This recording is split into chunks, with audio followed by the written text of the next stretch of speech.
में गूंज उठी। रामू का दिल कांप गया।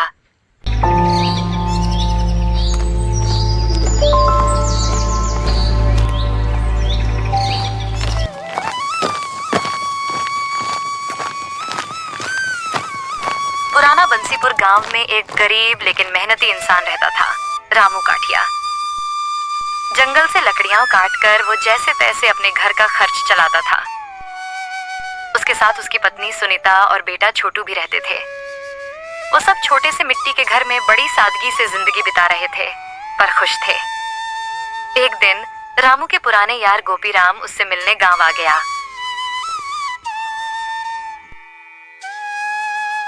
अरे गोपीराम, तू इधर? इतने दिन बाद कैसे आना हुआ रे? क्या बताऊं रामू, काम में इतना फंसा था कि फुर्सत ही नहीं मिली। लेकिन आज एक जरूरी बात बताने आया हूं। बोल ना यार, क्या बात है? काफी लोगों से सुना है कि खूंटा जंगल में एक ऐसा पेड़ है जो पूरे देश में कहीं नहीं मिलता। उसकी लकड़ी इतनी कीमती है कि एक बार मिल जाए तो जिंदगी बन जाए। क्या बात कर रहा है? मैं तो उस जंगल को अच्छे से जानता हूं, पर ऐसा कोई पेड़ तो कभी नहीं देखा। सच बोल रहा हूं, ये बात कई लोगों ने बताई है, पर बात यहीं खत्म नहीं होती। उस पेड़ तक पहुंचना आसान नहीं है। क्या मुश्किल है? उस पेड़ तक पहुंचने के लिए तुझे 21 पुराने पीपल के पेड़ पार करने होंगे, वो भी अकेले। और रास्ते में कई खतरे भी हैं, जंगली जानवर, दलदल और रात की ठंडी हवाएं। मैं डरता नहीं भाई, जंगल मेरा घर है। अगर लकड़ी से गरीबी दूर हो सकती है तो मैं किसी भी खतरे से नहीं डरता। मैं तेरे साथ चलना चाहता था, पर शर्त यह है कि तुझे अकेले जाना होगा। और हां, याद रख, ये मौका सिर्फ एक बार मिलेगा। अगर पेड़ दिख गया तो वहीं पर उसी वक्त लकड़ी काटनी पड़ेगी। बाद में दोबारा मौका नहीं मिलेगा। मैं समझ गया और मैं तैयार हूं। मैं जाऊंगा और उस लकड़ी को लेकर ही लौटूंगा। रामू, तेरे जैसा सच्चा दोस्त मिलना मुश्किल है। लोग होते तो खुद जाते, पर मैंने सोचा तुझे बताऊं। तेरी मेहनत का फल तुझे मिलना चाहिए। इस एहसान को मैं जिंदगी भर नहीं भूलूंगा गोपी। तूने मेरी किस्मत बदलने का रास्ता दिखाया है। ठीक है भाई, जा, पर संभल कर जाना। खूंटा जंगल में कई डरावने जानवर भी रहते हैं। और हां, जब लौटे तो मुझे जरूर बताना क्या हुआ। इतना कहकर गोपीराम चला गया और रामू की आंखों में अब एक नई चमक थी, उम्मीद की चमक। अगली सुबह छोटू खेलते खेलते अपने पापा के पास आ गया। उसने अपने पिता और गोपीराम की बातें सुन ली थीं। पापा, वो कौन थे? आप कौन सी अनोखी लकड़ी की बात कर रहे थे? बेटा, लगता है अब हमारी किस्मत बदलने वाली है। अब हमारी झोपड़ी नहीं, एक बड़ा सा घर होगा। तेरी माँ को नया चूल्हा मिलेगा और तुझे स्कूल की किताबें। सच पापा? मैं अभी जाकर माँ को बताता हूँ। अरे रुक बेटा, ये बात किसी को नहीं बतानी है। जब तक लकड़ी हमारे पास ना आ जाए हमें चुप ही रहना होगा। ठीक है पापा, लेकिन आप कब जा रहे हो उस लकड़ी को लेने? कल सुबह ही। अब और गरीबी नहीं झेल सकता। तुम्हारे सारे सपने पूरे करने हैं। तो पापा, मैं भी चलूं आपके साथ? नहीं बेटा, उस पेड़ तक अकेले ही जाना होगा, ऐसा नियम है। फिर रामू कुछ पल के लिए चुप हो गया और उसका चेहरा गंभीर हो गया। क्या हुआ पापा? आप अचानक चुप क्यों हो गए? बेटा, वहां तक पहुंचने के लिए मुझे 21 पीपल के पेड़ पार करने होंगे और उस जंगल में कई खतरे भी हैं।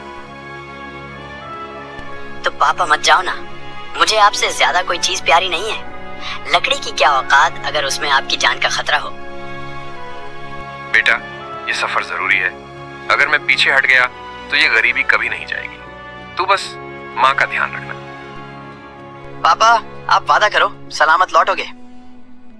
मैं जरूर लौटूंगा बेटा, जीत कर। रामू उस रात चुपचाप गहरी सोच में डूबा रहा। अगली सुबह सूरज की पहली किरण के साथ ही वो उठ गया। उसने अपनी पुरानी कुल्हाड़ी उठाई। तुम दोनों मेरी फिक्र मत करना, मैं वो अनोखी लकड़ी लेकर ही लौटूंगा। रास्ता चाहे जितना भी कठिन क्यों ना हो। मैं कोई हार मानने वाला नहीं हूं।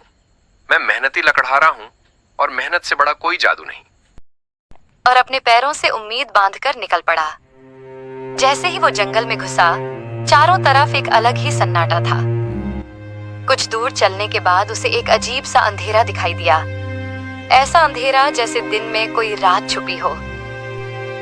ये अंधेरा इतना गहरा क्यों है? और इसके बीचों बीच जो रोशनी टिमटिमा रही है वो क्या है? कोई चमत्कार या कोई धोखा? वो कॉशियसली उस रोशनी के पास गया, लेकिन जैसे जैसे वो पास पहुंचा, वो तेज चमकती रोशनी एक साधारण सी चकमक निकल पड़ी। बस एक सूरज की किरण जो पेड़ों की झुर्रियों में से छान कर वहां पड़ रही थी। लगता है जंगल मेरा धैर्य आजमा रहा है। ठीक है, खेल शुरू हो गया है। कुछ घंटों के सफर के बाद उसने देखा कि वो एक पीपल पार कर चुका था।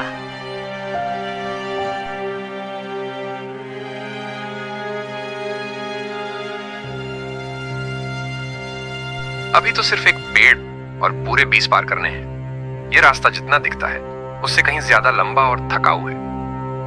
थकावट अब उसकी मांसपेशियों में उतरने लगी थी, लेकिन तभी उसकी नजर एक बहती हुई नदी पर पड़ी।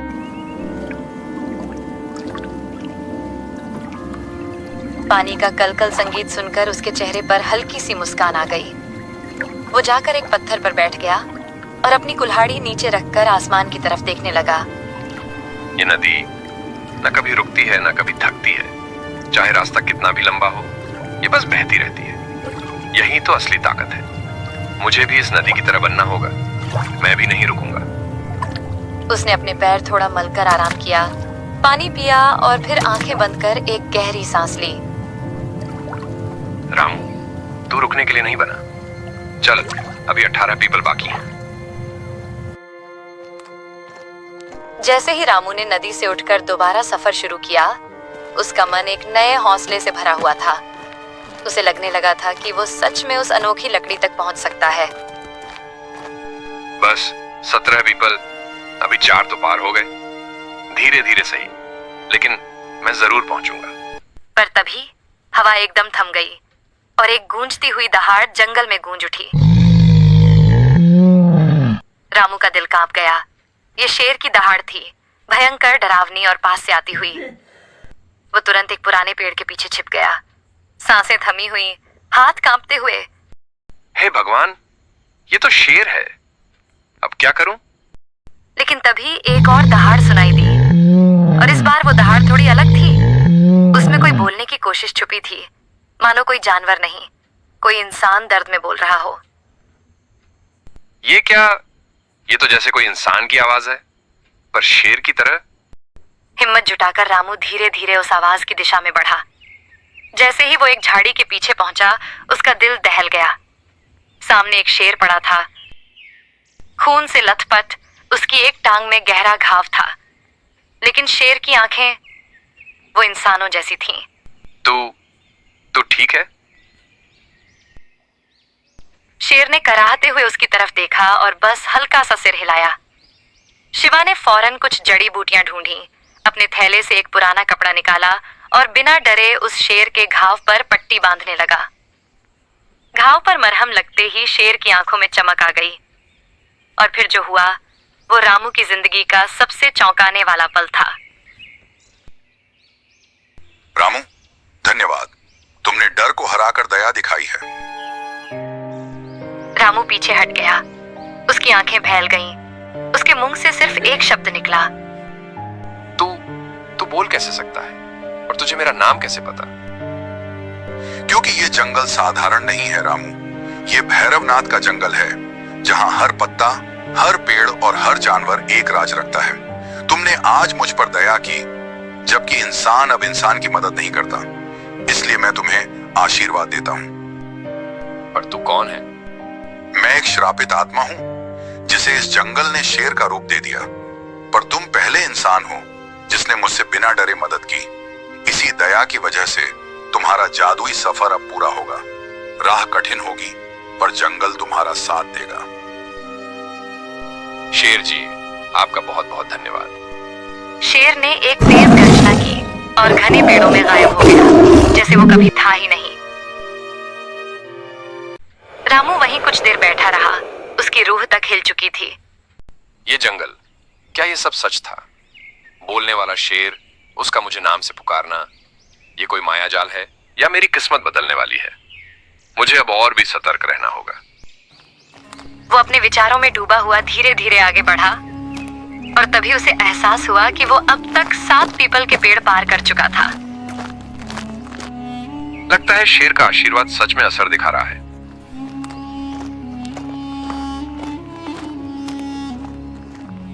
रामू अचानक पेड़ को देखा और बोला, क्या यही है वो पेड़ जिसकी खोज में मैं इतने खतरे झेलता हुआ यहां तक पहुंचा हूं? अब पीछे मुड़ने का समय नहीं। अब मुझे इस पेड़ से वह कीमती लकड़ी लेनी है, लेकिन बहुत आदर और समझदारी से। आज का दिन बहुत कुछ सिखा गया, दया, धैर्य और अब यह समझ कि डर सिर्फ मन में होता है, असल ताकत तो खुद के भीतर होती है। रामू उस अनोखी पेड़ को काटने लगता है।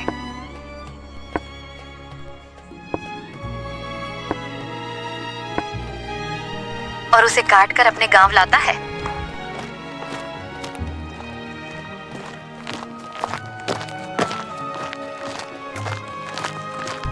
रामू वापस अपने घर आ गया।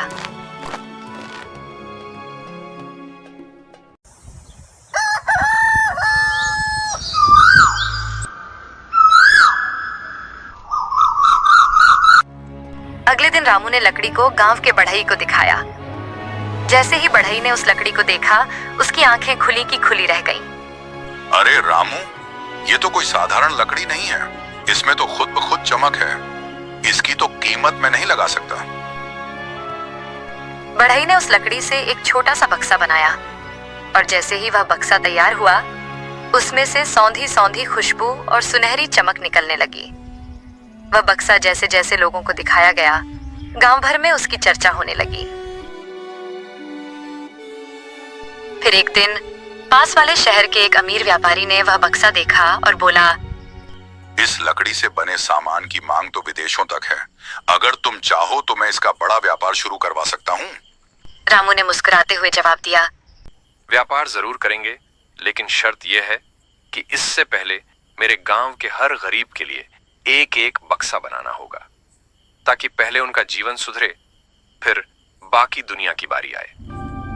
व्यापारी चौंक गया, लेकिन रामू की सच्चाई और सोच से वह प्रभावित हुआ।